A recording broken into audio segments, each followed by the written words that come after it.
Salam, siyasi baxış verilişinə baxırsınız. Bugünkü qonağımız siyasi ekspert Kazım Kazımovdur. Kazım bəy, xoş gördük. Teşekkür ederim Dəvətcim. Xoş gəldin. Təşəkkür edirəm. Kazım bəy, bilirsiniz artıq regionumuz, artıq müharibə Azərbaycan demək olar ki, qapısındadır. Amma buna baxmayaraq Azərbaycan özü də Ermənistanla bilirsiniz müharibə vəziyyətindədir. Hələ sülh müqaviləsi bağlanmayıb və bundan əlavə bilirsiniz ki, uzun müddətdir ki, regionda ən böyük səfirlik Amerikanın Yerevanda olub. Və oradakı bir müddət bundan əvvəl Amerikan kəşfiyyatçılarının Zəngəzura gəlişində qeyd olundu. Bizim Avropa İttifaqının müşahidə missiyası da bilirsiniz Ermənistandadır və Fransanın da verdiyi müəyyən radarlar Zəngəzurda qurulub. Yəni demək olarmı ki, Ermənistan İrana qarşı müharibədə ABŞ yanındadırmı və Ermənistandakı ABŞ səfirliyi məhz İrana qarşı müəyyən kəşfiyyat işləri aparıb, Mossad həmçinin məhz Amerika səfirliyi ilə, Yerevandakı Amerika səfirliyi vasitəsilə İranda bu qədər özü agentura şəbəkəsi qurubmu? Bilirsiniz, İranla Ermənistan sərhəddə açıqdır və sərbəst gediş-gəliş var. Yəni demək olarmı ki, məhz Ermənistan İranın bombalanmasında da İsrail kəşfiyyatına, Amerika kəşfiyyatına ev sahibliyi edir. Aslında İran Ermənistan biraz tarixi əlaqələrə baxdığımızda bugünkü hakimiyyətlə tarixi əlaqələri uyğun gəlmir. Çünki 1991-ci ildə Ermənistan və İran arasında münasibətlər qurulduqdan sonra kifayət qədər isti münasibətlər olmuşdur və hər zaman belə deyək ki, İrəvanla Tehran arasında dialoq güclü olmuşdur. Lakin Nikol Paşinyan hakimiyyətə gəldikdən sonra düzdür, Nikol Paşinyan İran siyasətində çox da korrektlər etməmişdir. Lakin biz bilirik ki, Nikol Paşinyan hakimiyyətə gətirən qərb dairələri idi və Nikol Paşinyan bugün qərb dairələrlə çox ciddi əlaqələri var və belə açıq demək lazımdırsa, Paşinyan hökuməti bir ərzdə qərbi marionetidir bölgədəki və ona görə də Nikol Paşinyan tam müstəqil İran siyasətini də həyata keçirə bilmir və Ermənistan burada biraz dilemma qarşısına qaldı. Daha doğrusu Ermənistan hökuməti dilemma qarşısına qaldı. Birincisi, bəli, onu hakimiyyətə gətirənlər, onu bugün dəstəkləyən lobbilərə baxdığımızda qərb dairələridir.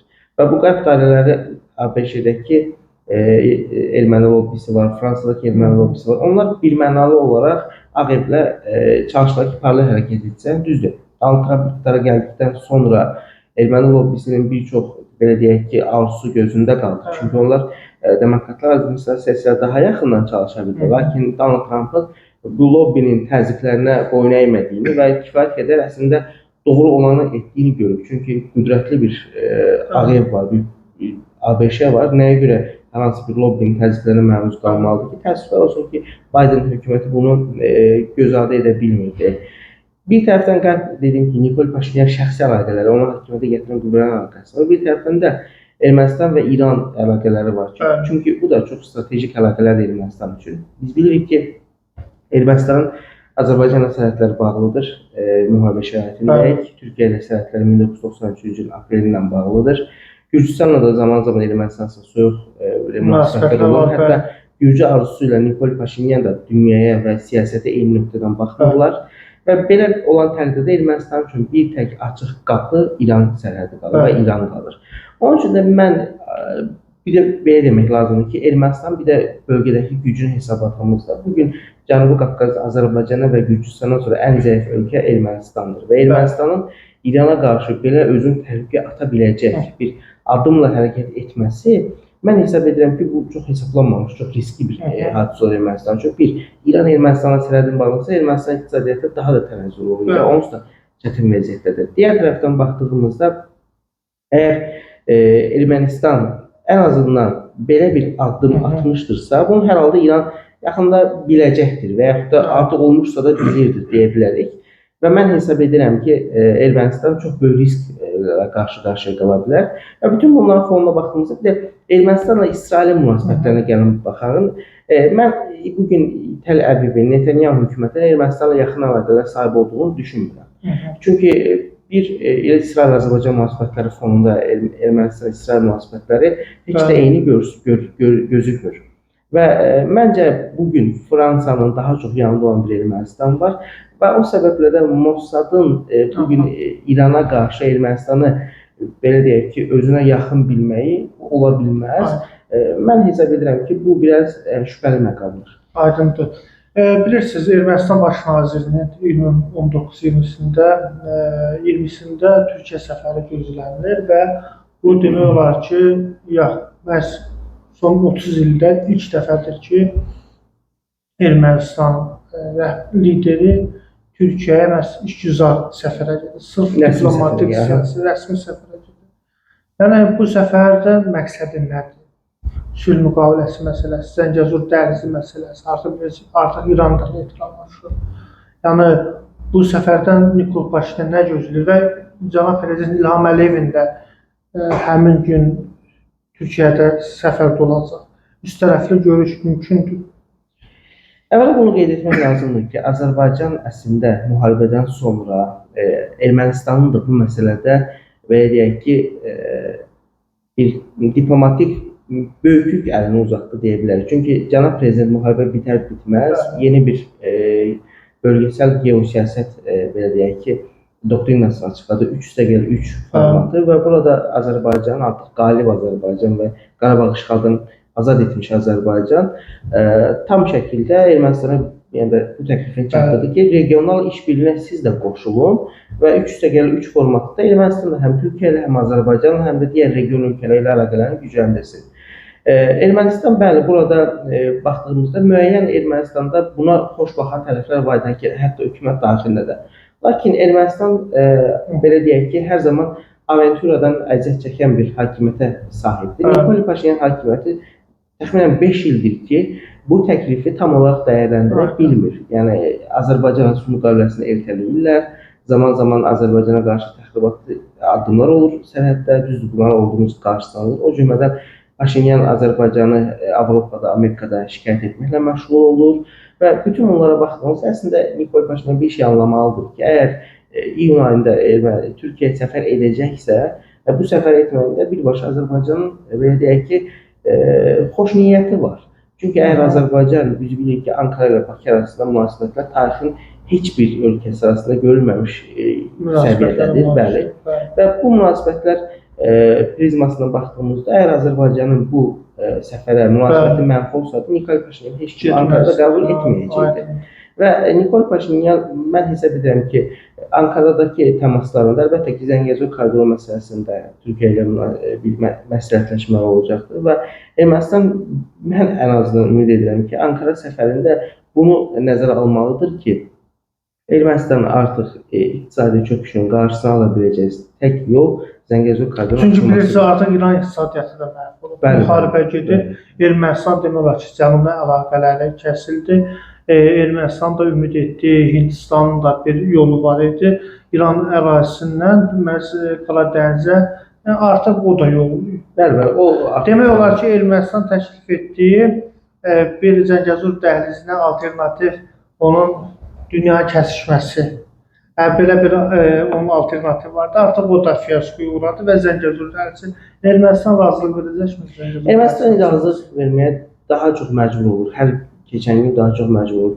Biz Ermənistanla danışanda açığı siyasi realizm Ermənistanda hələ tam olaraq qəbul edilmiş bir şey deyil. Çünki ermənilər 30 il ərzində Koçaryan, Sarkisyan, Terpetrosyan və Nikol Paşinyana baxdığımızda müəyyən kosmetik fərqlərlə eyni yolu izləyirlər. Yəni ağıla uyan siyasi xətt izləmək. Amma artıq yeni geosiyasi reallıqlar yaranıb.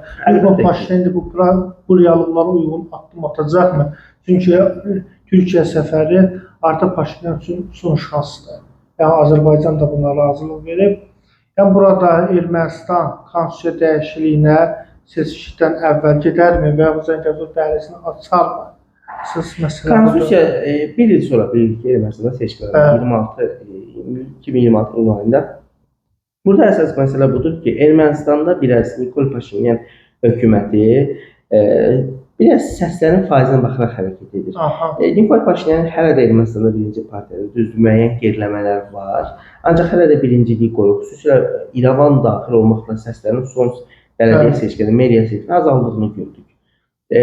Digər tərəfdən Ermənistan müxalifəti hələ də keçmiş o işğalçıların, keçmiş cəllatların əlindən, Koçaryanın əlindən tam olaraq azad olmuş deyil, Sarkisyanın əlindən azad olmuş deyil. Bu da Ermənistanda yeni müxalifətin meydana gəlməsinin qarşısı alınır. Yəni müxalifət hələ köhnə dövrdə ilişib qalıbdır. Nikol Paşinyan hesab edir ki, sən əgər 2026 seçkilərindən əvvəl onun həqiqətən də konstitusiya dəyişikliklərinə və Zəngəzur məsələsinə ehtiyacı olarsa, yəni bir növ Ermənistana sülh gətirən lider imicinə ehtiyacı olarsa, mən hesab edirəm ki, bir neçə ay ərzində bunu həyata keçirə bilər. Yox, o hesablasa ki, mən 2026 seçkilərinə də bu senaryo olmadan gedə bilərəm. Onda mən hesab edirəm ki, 2026-dan sonra yatacaqdır. Bir də biraz risklər məsələsi var ki, siyasətdə hər zaman belə bir şey olmuşdur. İki seçkinin yaxınlığı hər zaman uğur gətirir.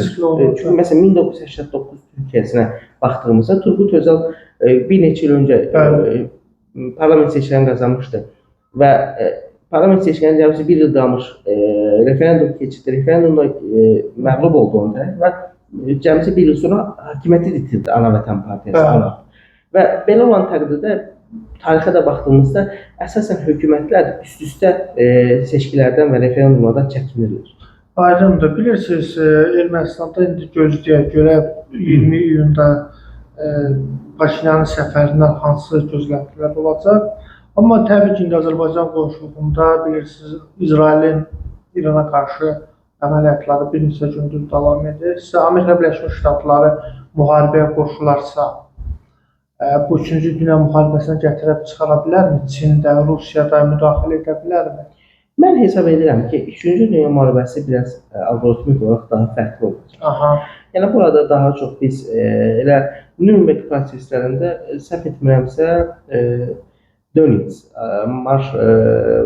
Admiral Dönitzin bir sözü vardı ki, 3-cü Dünya müharibəsi artıq nüvə silahı çünki istifadə edilmişdi 1945-ci ildə.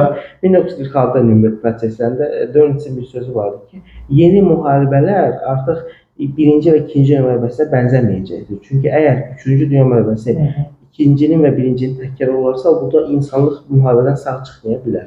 Mən hesab edirəm ki, İrana əgər ABŞ aktiv şəkildə hərbi əməliyyatlara qoşulsa belə, Çin və Rusiya İran üçün müharibəyə girməyəcəkdir. Çünki biraz belə baxırlar da, həm Çin, həm də Rusiya fərqindədir ki, onlar İran deyirlər. Onların kifayət qədər regional və geosiyasi gücü böyükdür və orduları genişdir. İranın isə bu, belə deyək ki, itirilə biləcək müttəfiq gözündə görülür. Çünki həm belə deyək ki, bir də ümumiyyətlə belə bir şey olmuşdur tarixən baxdığımızda. Sovet-Əfqan müharibəsində, Amerika-Vyetnam müharibəsində, daha sonra 1991 İraq, 2003 İraq və 2001 Əfqanistan müharibələrinə baxdığımızda digər süper güclərin hər hansı bir regiona müdaxiləsinə ya süper güclər mi deyə və ya süper gücə iddialı olan böyük güclər mi deyə hər hansı bir hərbi qarşılıq vermirlər. Bunun ən son örneği 1950-ci ildə Kore müharibəsində olmuşdur. O da dünyanın nüvə müharibəsinə gətirib çıxdı. Ondan sonra həm Sovet İttifaqı, həm də ABŞ, daha sonra Rusiya, Çin artıq digər böyük gücün regional müdaxiləsinə sadəcə qınayaraq diplomatik yollarla qarşılıq verir. Hərbi qoşulmadan söhbət gedə bilməz. Aydındır. İndiki bu müharibə İranın neytrallaşır. Artıq İran isə Zəngəzur dəhlizinə yenidən hər hansı bir etiraz edəcəkmi? Gücü qalacaq. Əlbəttə ki, İranın belə deyək ki, İranın daxilində birincisi Şahin qanat hələ də varlığını sürdürür və İran iqtisadiyyatı, amma digər tərəfdən yeni bir siyasi reallıq odur ki, İran iqtisadiyyatı ciddi şəkildə zərbə alır. Və İran iqtisadiyyatı ciddi şəkildə zərbə aldığı üçün İrana yeni iqtisadi nəfəsliklər lazımdır. Və İran bugün aktiv embargo altında olan bir ölkə olaraq İran mən hesab edirəm özü də bu embargodan çıxmaq üçün və yeni iqtisadi çağırışlara qoşulmaq üçün orta dəhlizin ən belə deyək ki, önəmli nöqtələrindən biri olacaq Zəngəzur dəhlizinə hər deməlidir ki, bundan sonra İran belə deyək ki, ən azından yeni bir iqtisadi və dəhliz nəfəsliyi ala bilsin. Məsələn, bu Zəngəzur dəhlizinin alternativ olan onların Araz dəhlizi gündəmə qoyub, Azərbaycan da müəyyən dərəcədə razılaşmışdı. Sizcə artıq Araz dəhlizi gündəmə düşdümü Azərbaycan üçün? Araz dəhlizi ümumiyyətlə belə deyək də, məsəl üçün 2022-ci ildə G20 ölkələrinin zirvəsində bir Hindistandan baharat yolu projesi meydana gəlmişdi. Lakin bu proses necə oldusa sual altında qaldı. Niyə? Çünki 2020 Qəzzada toqquşmalar başladı. Yəmən bu toqquşmalara qoşuldu. Hərbi müdaxilələrin olduğu, hərbi münaqişələrin olduğu deyək ki, planlar həmişə yəni bu bütün dünya gücləri üçün, bütün o cümlədən biznes mərkəzləri üçün həmişə arxa plana atılır. Və bu gün İranın bu alternativlərin özü də artıq müharibənin getdiyi bir dövrdə İranın onsuz da İranın beynəlxalq aləmdə belə deyək ki, imici çox da yüksək deyildi. Bu müharibədən sonra biraz daha aşağı düşəcək və mən hesab edirəm ki, bu dəfə İran daha çox Azərbaycanın dedikləri razılaşmaq məcburiyyətində qalacaq. Sizcə rejim dəyişəcək? Mən də İranda bir hakimiyyət dəyişikliyi yaxın zamanda, yəni rejim dəyişikliyi yaxın zamanda olacağını gözləmirəm. Bunun da bir neçə əsas səbəb var. Birincisi, rejimin hələ də ideolojik bir dəstəyi var. Yəni bu neçə faizdir, tam olaraq əlimizdə datalar yoxdur. Lakin hücumların fonunda belə böyük şəhərlərdə mitinglərin keçirilməyi və digər tərəfdən ideolojik bazanın əlində həm də silahlı güclərin olmağı, Sepah kimi böyük siyasi qüvvələrin İranda hələ də hakimiyyətin kontrol altında olmağı, o cümlədən bəhsic milislərinin hələ aktiv şəkildə fəaliyyətlərini davam etdirməsi bunu göstərir ki, İranda rejim dəyişikliyi mən yaxın müddətdə gözləmirəm. Aydındır, təşəkkür edirəm. Şəxsən bəy bizi dəvətimizi qəbul etdiyiniz üçün. Hörmətli tamaşaçılar, siyasi baxış verilişinə baxdınız. Bugünkü qonağımız siyasi ekspert Kazım Kazımov idi. Sağ olun.